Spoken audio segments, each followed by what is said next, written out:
Hey, Pepin. Yo, yo, yo, yo, yo, yo, yo. I've been thinking a lot lately about hobbies.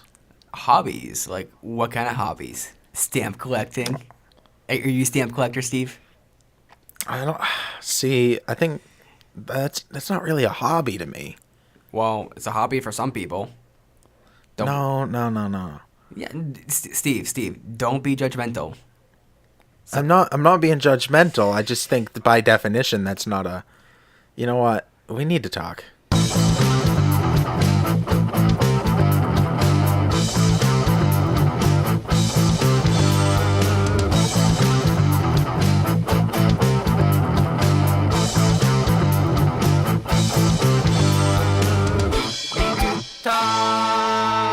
Welcome back. So glad you guys could join us. I am here once again with my best friend, Nathan Pepin. How's it going, Pepin? going well, going well. How about yourself, Meader? Not bad. I have been dying to know. I get messages and phone calls and texts, tweets, Facebook PMs. I get every single.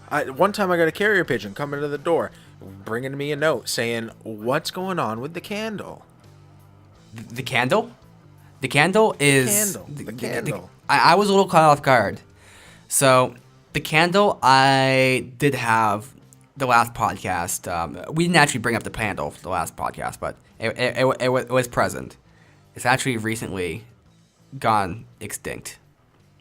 Oh my god. But So what? So your room just stinks now? no, it's okay. I have a replacement candle, which is also my room doesn't. Oh, you're just going around stink. replacing candles. They're a staple of the show. They've been here since the beginning. You're just gonna go around and replace them? And let me clarify. My room does not stink without a candle. And yes, I will just replace candles if I want. They don't mean anything to me. But yeah, my room doesn't stink without the candle. It's just that candles provide the extra push of pleasure to my nose.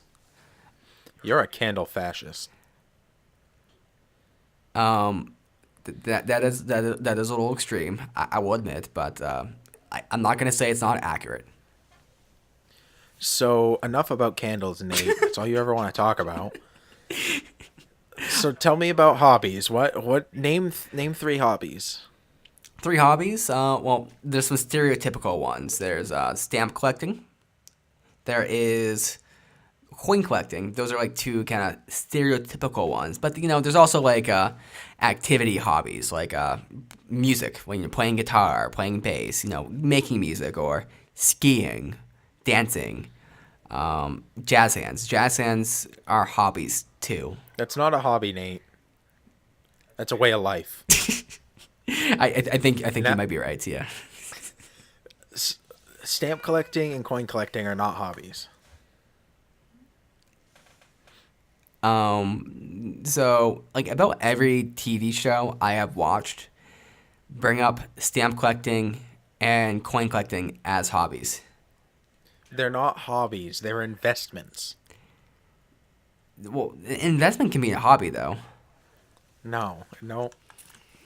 I mean, so someone who plays guitar, they're into music, they will, invest their time into learning their craft. And that investment in time might lead off to investment as far as potential gain. I mean, potentially monetary gain, in the same way that coin collecting might do the same. Nate, I don't think you know what hobby means.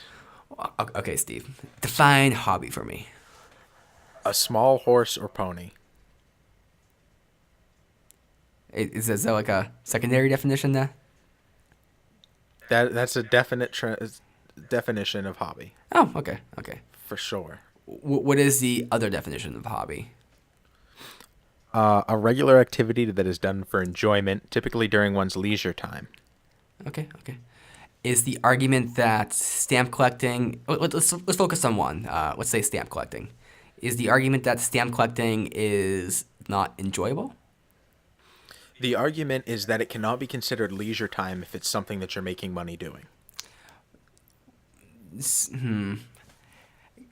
I can consider that to some degree, but at the other time, or on the other hand, I could see people who don't do it necessarily for money. Like I could also see like a hobby being a source of income too. Like Let's say I have my 40-hour a week job, and I go to it day in and day out, but I consider that my leisure time. Is that a hobby? no, because you don't want to be doing that necessarily.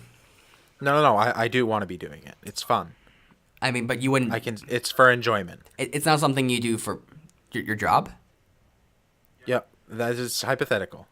Okay, well, I mean, if you were doing it for enjoyment, you would probably be fine not getting paid for it. I mean, and if you know what I mean, like a job you usually do because you get paid for it. I mean, sometimes you can find a job where you just love doing it, but that's not too typical. What if being paid for it is just a part of it? Like, let's say my hobby is investing in stocks. I have fun doing it. I do it in my leisure time, but I make money on it. Mm-hmm. Yeah, I could see that being a hobby. If it's something you do for fun, I could see it as a hobby. Though, doing it as a hobby wouldn't necessarily mean you're good at it. I mean, if you made a living off of it, you're probably good at it. But it's definitely, I guess it does get into an area where does something stop becoming a hobby and start becoming like a profession? Like Absolutely. Like I wouldn't say that Tony Iommi of Black Sabbath is playing guitar as a hobby. I'd say he's doing it like as a profession. He's a professional. So there's that kind of. You could also say that someone like Matt Drew, who is one of our good friends who has various bands and projects, he plays guitar a lot and does live shows, and he'd be considered an amateur musician because he's not quite at that kind of professional level. But does he play guitar as a hobby? No, he's very serious with it. He's like a step above that. So you're saying there's a level of how serious you're taking the actual thing you're doing that helps make the definition of hobby. I think so. Oh, I guess it depends on aims as well, because someone who is like a pure stamp collector who's just doing it just because they enjoy it, like that's definitely like a hobby. So they're not trying to they might make money off it or so, maybe not, but they're not like serious with it. They're not like taking it that seriously. They're not necessarily like an expert in the field, whereas someone who takes their music and guitar very seriously, they're a musician. They're an artist. They might be an amateur artist. But if someone's just playing around in the guitar and not really doing anything, that person just has guitar as a hobby. Like I think Nathan, I need to know. No, nay. We all need to know, where does hobby stop and professional begin? Where is that line of how serious you are, that you no longer are you a hobbyist model builder, you're a professional model builder? I mean, it's that kind of sounds like a continuum. It's like it's just that whole thing with like secondary jobs that people try to make their primary job. Like where does it stop becoming a hobby, and where does it start becoming like a real job? And the answer usually given is when it can replace your current income, which might be a little high for some people, or when you can start living off of it. So that might be the answer. But then again, that answer is not as applicable, because there's plenty of like musicians out there who do stuff on the side, and they don't need to actually. They can do like their day job. Like I know comedians do that a lot. Like comedians will have a full-time job, and they do comedy on the side. They earn some money, but no way do they earn enough to make a living off of, and they might not ever do that. But they're taking it very seriously. You hear that, musicians? You hear that, comedians? You hear that, artists? Nate says if it can't replace your job, it's just a hobby. Though that's like with the arts. You heard it here. Stuff, that's though. exactly what Nate is saying. If it's not making you money, it's just a hobby. Well, with that kind of stuff, like art-related stuff, I think it's more one of those things where it's a little less so like strict with that kind of criteria. If it's like an online business, I think the like the criteria might be a little stricter. Like someone who just kind of like sells things sometimes on eBay and makes a little money. That sounds like a hobby. But someone who's like trying to sell a lot of things and trying to gain as much money as possible and then start earning substantial income, or at least enough income to make a dent in their rent payment. That's definitely not as much a hobby as more as like a side project or a side business. So what if somebody does something just sometimes, but makes a lot of money doing it? So I guess what I'm driving towards here is that maybe we shouldn't be talking about it in a money sense. Maybe we should be talking about it in a time sense. Oh man, I just brought us back an episode. Ooh, time, taking away the moments. So my point being that you could make $1 million in 1 second if you sold some Szechuan sauce from McDonald's. But that would be closer to a hobby, because it's just like a thing that you did that one time. Like, it's like a one-off thing, or maybe you sink like an hour into it a week or something. But if you're selling things on eBay all the time, that's much more than a hobby. That's a job. Yeah. Well, What's the step right above hobby and right before profession? I don't know. I mean, it's a little hard to say because I would say like amateur or it also depends on what you're talking about too. Like with musicians, it'd definitely be amateur musician or local. Like I guess you could talk about local artists, regional artists, national, international. I mean, that goes in like businesses too. But yeah, I think it depends on what you're talking about. But that's my thought with that. How about obsession? Obsession? I mean, obsession isn't quite measurable. Okay, how about this? It goes hobby, interest. No, interest, then hobby, because hobby's like you're actually taking an action. Then passion. It's something that you're doing whether you're getting paid or not. Then obsession. It's something you're doing. No, then job, then obsession. That's my what's that called? That's my scale. Your scale. Well, I might replace job with duty. Because someone might say, this is my duty to do this. I know a lot of people who are involved with duty. I know, why is it always about duty with you? It's a very, very nice word.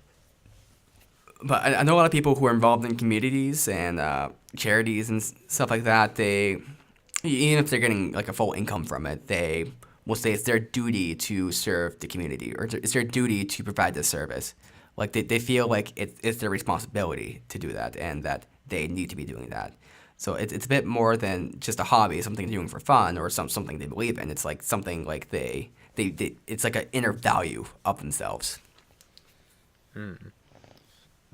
Well, I like it. We've just created Did you think today, Nathan, you would be creating a sliding scale for from interest to obsession? Well, to give you full credit, you're the one who created the scale. I just modified it. Yeah, I know. That's why I figured you wouldn't think you'd be doing it. Oh shit, man! Fuck, you got me. So tell me about your hobbies, Nate. Well, my main hobbies are, I would say, learning shit. It's like my memory is pretty decent, but it's more like a factor that like if I don't have something intellectual to grasp onto, like my brain goes in a bit of an overload. It's kind of just the general status of people. Wait. I want. How about this? I'll tell people your hobbies, and then you can tell people my hobbies. Okay. So Nate's hobbies include learning. Very well done. I stole that one. Guitar. Writing long theses about things that are either completely irrelevant or completely made up. I wouldn't say made up, but I'm actually kind of, yeah. Okay, you got me there, yeah. And serial dating. Captain Crunch was your favorite. Oh, damn, that was good. That was good. I was gonna say, well, no, I wish I was a serial dater. That would be pretty cool, but yeah. Honestly, Cocoa Puffs almost had me, but they were a little too cuckoo for them. You realize they were cuckoo. Yeah. I mean, I'm okay with a little bit of cuckoo, but when they said cuckoo, they really meant it. They crossed that line from duty to obsession. Never want to cross that duty line in the dating scene. For your hobbies, I think I could describe them quite well. And when I say that, I mean I probably can't. So one of your hobbies is looking into business stuff. So kind of doing research and kind of learning about kind of who's out there and what they're doing. Your second hobby is NHL hockey. Not only that, but there's this game you play where you lead a team to greatness. So there's that as well. That's also NHL hockey. So I've talked to Meader a lot about the games he plays, and he takes them very seriously. But it's not in a way where it's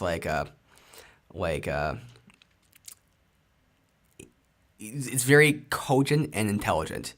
The methodology, and it's something that I respect because it brings like a real level of diligence to the community, which I think is important because there's so many communities out there where you just kind of like take it for granted, but when people actually put the effort into create that community, it's very impressive. And another hobby he has is rapping, and being a wordsmith. Well, now I'm blushing. There's a great song he made. It's called Final Thoughts. Is it called Final Thoughts? Yeah. It's called. Is that the one we did the video of? Yeah. Okay, sorry. He made a great song and even a music video. It's called Final Thoughts. I did some of the editing on it, but I'm not exactly. Hold on a second. My brain's just died. You're not a producer. I'm not a producer, so I know it's his own song. He came up with it. I'm not just pimping out the song because it's Meader, it's my best friend, but the song's actually really good. The music video is pretty cool too. He goes a little crazy in it. It's awesome. And shot by your friend Nick Stewart. Yeah, it was. He did all of the shooting. He did all of the editing for the video. He cut it to time with the music, which is fucking brilliant. It's all a really well done project and pretty awesome. Maybe we'll link it in the description or something. But yeah, I mean that pretty much nails the majority of my hobbies. I was not wrong about the business one. I was kind of just like just going out on a limb there. I mean, it's kind of yeah. I mean, I'm always looking for new opportunities to insert myself into other people's successful businesses. So that kind of falls along those same lines. It's who are they? What are they doing? How can I get a piece of that? Yeah. I wouldn't say. I mean, at least from my knowledge of your interest, you're not so much about looking into the stock markets. Like, I don't know if you look at them very often, but I don't think you do. I don't think that's a hobby of yours. I know you have been looking at Bitcoin a bit and cryptocurrencies, but that's more to do with some side interest to do with that. Hey, Pepin. Yo. Do you usually subscribe to entire podcasts, or do you look for specific topics? Well, I try using the search function on my podcast player on my phone. It doesn't work too well. Try using Google. Google, it's not really set up for it, so I honestly have trouble. Why don't you just use Listen Notes? Listen Notes? What's that? It's a search engine for podcasts that doesn't just search for the terms you're looking for in the title of the episode or the title of the podcast, but from inside the episode itself. Meaning if you're looking for a specific topic, you can find specific podcast episodes that are about that topic. You know, that sounds a lot easier than spending the hours and hours I have just trying to find exact right keywords to actually get it to bring up the episode. I mean, usually I just get like a million how to start your own podcast articles. It's really annoying. So that sounds a lot better. Exactly. When you're looking for something to listen to, just go to listennotes.com, type in a topic you're interested in, and you'll get instant gratification, useful results. That's listennotes.com. Check it out now. For sure. I do have a little bit of stock. I bought some stock in WWE because Linda McMahon's literally a part of the government, so that seems like a no-brainer to me.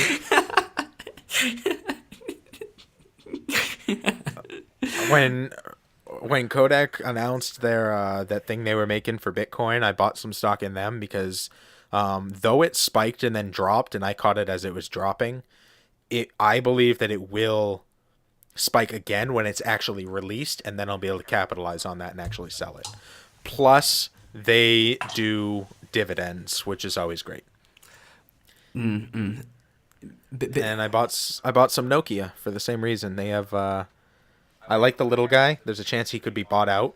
And by he, I just mean the company. Why the fuck did I say he? Wow, I'm assuming gender roles for businesses now, Nate. I have a fucking problem. Well, I'm going to give you the benefit of the doubt and say that English is kind of like Spanish in that the masculine form is just naturally the general form. Nate, you need to write an article about that and post it on Tumblr so that people can flame the fuck out of you. I probably wouldn't post it on Tumblr. I'd probably post it on Reddit. Reddit, it would get better reception, but still not the best reception. I just wanted to see the flame post on you on that one, because that's, though you're probably accurate in generalities, today everything's so hypercharged. It's people's hobby to do that. Well, it kind of is. It's also the thing that sucks about the internet in general, because people do make a hobby of going through and pointing out little errors and things. Like let's say you're on Reddit and you're on some sort of like a science or something forum, and you point out some kind of thing about someone's question or something, and you'll get like these professionals who just make it a hobby to like point out where little things are wrong, like little technicalities, and that's all they do.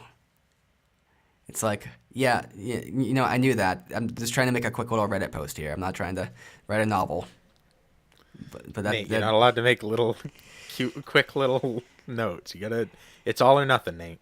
Yeah, and the problem is, it'd be okay if I wasn't affected by it, but now it just makes me like have to write out entire novels explaining every little thing just to prevent people from having little quips and saying that I'm wrong. It's bad. It's bad. Another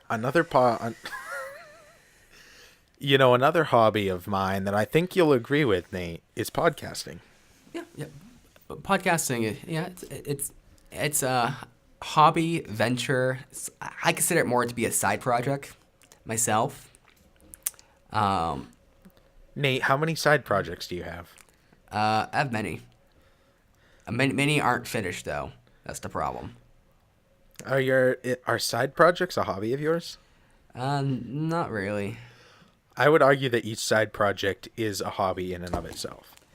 I mean, I wouldn't disagree with that. I mean, I don't look at it as a hobby. Now, I look at guitar as a hobby. And in some ways, my guitar, I mean, at least in the past, was a little more serious. I was releasing music and stuff. I mean, I wasn't really promoting it, but I was releasing music at the very least, whereas a lot of these side projects, I mean, We Need to Talk is definitely a side project because it's being released. It's something which is continually in the works. But it's like I've written a bunch of papers before. I was writing a book, blah, blah, blah, movie script, and those are definitely more side projects to me, but I think they might be considered hobbies on a technical basis. I think it's just my perception of it. Because it seems like it's more like I'm trying to create something which I can put out there. And we have officially swapped sides from where we started. Fuck you, Steve. How did you do this to me? Oh, boy. So we're pretty much at the end here. We will do our normal close, but I just want to give a little shout out here and say that we just released an interview that was done by listennotes.com. I'm sure you guys are pretty familiar with them at this point, and I think that after we do the closing music, we should actually read this interview off because some people don't want to have to actually verbally like read something. Oh, who reads nowadays? Well, obviously not Zachary Delcourt. He's one of our big fans who actually requested on Facebook. Thank you very much, Zachary. If you want to just read anything or kind of, suggest a topic or whatever, definitely hit us up on Facebook. We read all your comments and we take your suggestions very seriously. And this is why we're definitely going to read this out. Absolutely. So, hit us up with a comment. Hope you enjoy the interview here, and if you want to find out more about us, you can check us out on Listen Notes. Just search for We Need to Talk podcast. But of course, you can also get us on Facebook at We Need to Talk Show, Twitter WNTT1. We also have a Patreon where you can donate to us. I mean, donating to your favorite podcast is always nice, and if we're your favorite podcast, or even your second favorite, it's very much appreciated to, help out the show, because there's various costs to the show, and when you support us, you support the show. I'm just going to throw in one more little plug here for a new podcast that came out. It's also New Hampshire based. I know a lot of the people who listen to our show are from California, New York, Ireland. What the fuck are you doing over in Ireland? Drop us a line. We want to talk to you. With that said, but a lot of people also are in New Hampshire, where our show is based out of. They actually do good deeds, and then they talk about it. They're actively trying to make the world a better place, and I think it's really awesome. It's called Damn You Diary. We'll have the girls on here at some point soon to actually talk about it more in depth, but in the meantime, check it out. Awesome show. They're trying to make the world a better place. Yeah. Man, they're striving for a lot more than we are, I think. I mean, I'm not saying we're trying to make the world a worse place, but man, that sounds like it takes guts. Wait. You're not here because you want to make the world a better place? Well, I'm here because we need to talk.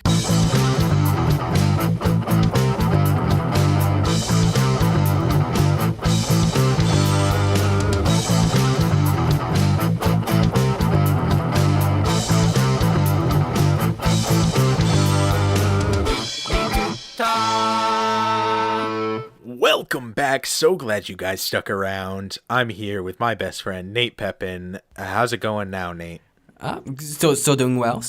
Glad to hear it. So for this interview, you read the first question, I'll answer it, then I'll read the next question, then you answer it. Does that sound fair? Yeah, it sounds like a good way to do this. All right. That way they don't have to listen to you just drone on and on. They get some of my sexy voice. Your voice is rather sexy. Sometimes. So the title of this interview is Two Best Friends Creating Their Own Genre of Podcasting. And there's a fancy little quote right there. Yeah, it is a quote from within the actual interview itself. So I'll let you guys discover that one on listennotes.com. There is a link on our Facebook if you want to follow it. But let's dive right into the interview. Okay. Tell us about you and your podcast. Well, my name's Steven. I produce a podcast called We Need to Talk with my best friend Nathan. We chose to do a show different than most people as we're exaggerated, or some would say more true, versions of ourselves. Because of the hyperbolization of our characteristics, we use mononyms to make our characters stand out more from us as individuals. So the two hosts of the show are Meader, who's me, Steven, and his best friend and co-host, Pepin, aka Nathan. Hi. They talk about anything and everything, and nothing is off limits. And the two have known each other since they were in 7th grade. They graduated from the same high school and were college roommates. Pepin loves guitar, logic, and learning. Meader loves himself, video games, and trying to make Pepin laugh. So I think that kind of goes over the general aspects there about what the podcast is about. And actually all of that is really, really true. About the characters and about our own story. Mm-hmm. Yes, it is. So why and how did you start this podcast? Well, we've always found our conversations to be an interesting mix of humor and intelligence. And this really is the basis of our show. We have searched for media that is both smart and comedic, but could never really find it. So we created it ourselves and branded it Smart Comedy. Our pilot episode was recorded in mid-2016 over the phone while Meader was very sick and 100 miles away, literally. Meader was not convinced that we should post it, but I said we should anyway, and we've released a new episode every Monday since. That really is true. Meader was just like 100 miles away, sick and dying. I'm like, Meader, we got to do this. Let's do it. Just listen to the episode. The quality is awful, but it's actually a pretty awesome discussion about Pink Floyd. Yep. And it's our first episode. I mean, we're never going to be good your first episode. I mean, of course, it's not going to be the best, but quality is not that great. But I think the conversation is what sparked all of this here, and that's why it's that important. And Pink Floyd is amazing. Like, conversations about Pink Floyd are amazing. How do you find the time and funding to do the podcast? Lucky for us, our show's content is evergreen, meaning it won't be dated within a week's time. It's for this reason that we can record 2 to 4 episodes at a time and then just edit them every week. Pulling back the curtain here and jumping away from the interview for a second, this is actually the second episode we've recorded. This is the third time we've hit record because we chunked it out so that the interview is actually on its own segment. That way, if we ever want to use it again, we can.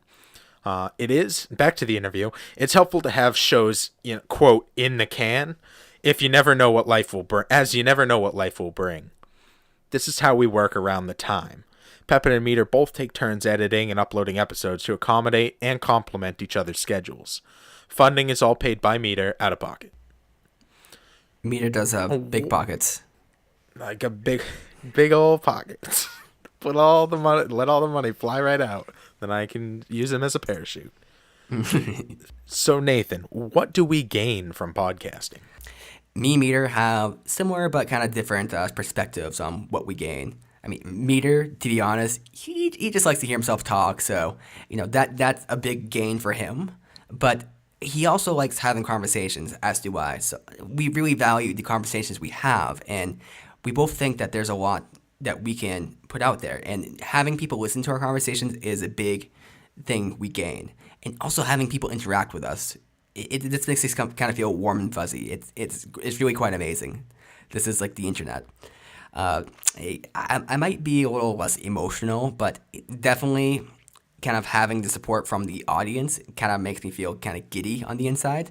I'm sure Meader feels similar, and it really helps us kind of feel our creative processes and kind of get our ideas out there. Also, what fuels us and what we gain is a deepening of our friendship, because before the podcast we were having a hard time kind of making time to actually interact with each other, to hang out, because we're both very, very busy and we both have projects inside things that are going on. So this really gives an opportunity to kind of create something together and to have conversations, and also have that conversation be beneficial to people at large. Now Nate, I noticed something. I noticed something that you didn't say verbatim here. Because I wrote this interview, and this one I wrote, from my perspective. So I think it makes it hard for Nate to read this question back. So I appreciate that's all original content right there. He kind of paraphrased what I said, but what I said was, I'm sure Pep would agree that this is the type of thing that makes him jump for joy without leaving his feet. Yeah, that's not something. Yeah, I mean, I was trying to come up with the most vaguely suggestive way of saying something as possible. I wanted, okay, he's not leaving his feet. Well, then what's jumping for joy? Oh, I'll tell you what's jumping for joy. His pants. Wait, was that I didn't. That was the narrative in my head. It doesn't make sense, but I thought it was just like a paradox. Like, oh, okay, we're interesting paradoxes into this. I like it. But okay. I guess my ring dinger is jumping up. Did you say ring dinger?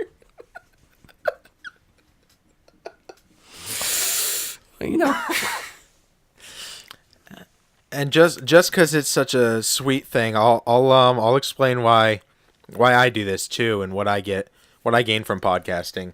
I wrote, Nathan always makes me laugh and think in a different way than I normally do, which is so true, because I know when I'm getting a conversation with you that we're going to be talking about things that I otherwise would never even think about, and I really appreciate that. And I said I always leave our interactions feeling smarter and dumber at the same time. But most importantly, I leave happy to have gotten to spend time with my best friend creating something together. That's the nice quote of the year, and it's the only one you get. I thought you're supposed to find the quote. Just kind of pointed it out. Kind of gave it away there. It's okay. But that does bring me on to the next question. How does your podcasting process look like? Well, sometimes our discussions are topical, like we talked about Stephen King with his new It movie was coming out.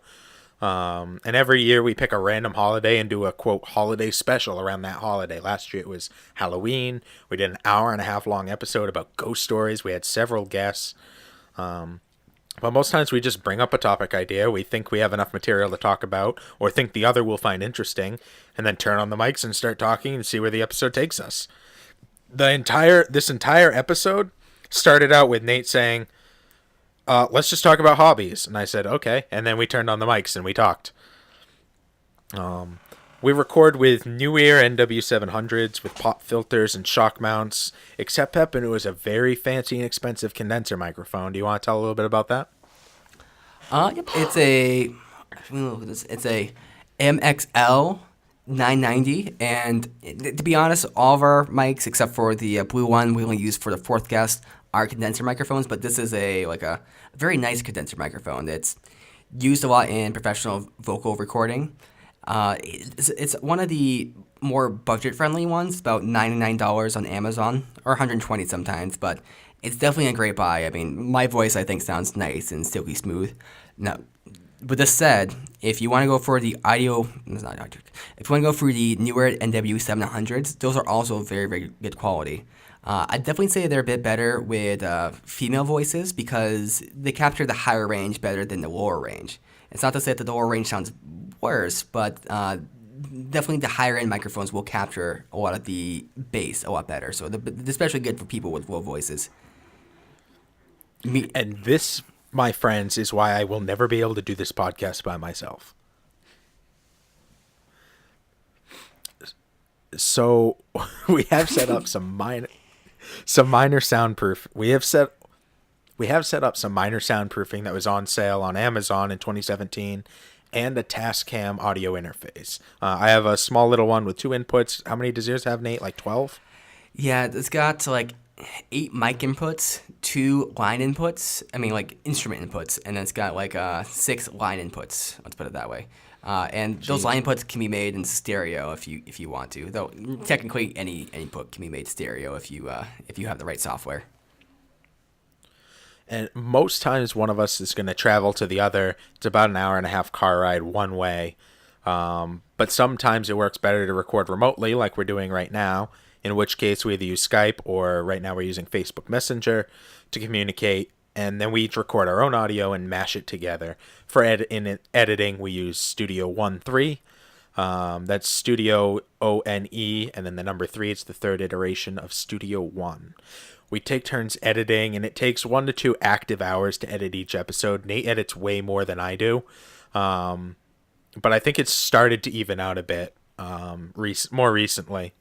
And then we upload to Libsyn, and they take care of the rest. They send it out to social media. They send it out to all of the different sites. It's really, really convenient. So, Nate, what are we doing to market the show? Well, we're doing a lot of things. We're using Facebook boosts. We're cross-promoting with other networks, podcast businesses like JNA Network with TPC Network as some instances. We're posting in subreddits that are relevant to the topic we're discussing, and we're also using our own social media. Meader is much better at that than I am, but we use Twitter and our own Facebook pages. We also use, it's not listed on here, but we also use a lot of word of mouth. I've gotten a lot of people to listen to the show by just talking about it. I mean, when people hear that you yourself do a podcast, and they're like, "What? What? Really? What?" It really gets people intrigued. And Meader was awesome enough to make up these business cards. So if someone ever inquires, as throw them a business card, and they check it out. Absolutely. I think the Reddit has really been the biggest one there. When we posted the A&R episode, I posted it in an A&R subreddit, and it got really good response. A lot of people were saying that we were ignorant and we were acting like little boys, and they said some pretty mean things. But I don't think that they were necessarily untrue. I mean, we did take it from our perspective, and neither of us really were open to it, so that kind of turned them off to the whole idea, and thinking that we were just being dismissive, which, to be fair, we kind of were, because it wasn't something we were interested in. Yeah, well, yeah. I mean, the whole concept of the show is just to be open about our opinions and discussion of things. I mean, if we had somebody on the show who was talking about A&R from their experience, we'd be totally open to having that conversation. But I actually really want to have that conversation. So if anybody is a part of an A&R relationship, I would love to bring them on the show. We'll have a follow-up episode, and we'll talk about it more in depth, and we'll be able to ask questions, and you'll be able to demystify something that's really weird. Yes, we are both very judgmental, but we're judgmental in an open way. Like if you ask our opinion, we're going to tell you your opinion of what it is. But if you have something to provide to us, information, we want to know, because that's very interesting. And also, it might change our minds and our perspectives. Just ask my good friends, the Amish. There's an entire story that goes with that. That out of context makes no sense. I was about to say, but, Meader, what advice would you share with aspiring, i.e. new, podcasters? Make content you would want to listen to. I know I'm personally genuinely excited every Monday to hear our episodes fully edited, because I find it funny and interesting, especially if you're editing it, Nate, because then I don't remember what I said. So I think if you create content for yourself to enjoy, you'll grow an audience of listeners who enjoy the same content.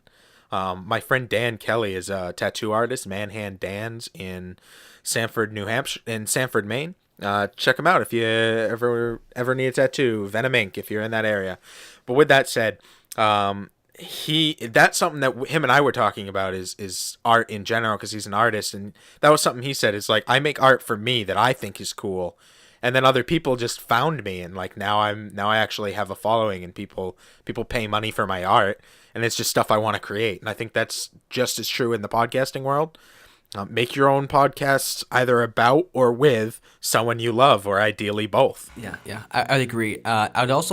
One thing I would share is be willing to learn, be willing to grow, and also use podcasting as an opportunity to improve certain aspects of yourself. So, for instance, some people don't know this about myself, but I have a speech impediment. It's not that bad. I went through years and years and years and years of speech therapy. But many people who listen to the podcast, they might say, Pepin talks kind of funny. But they also might say, Pepin talks completely normal. He sounds like a radio host or something, which, some people have said to me.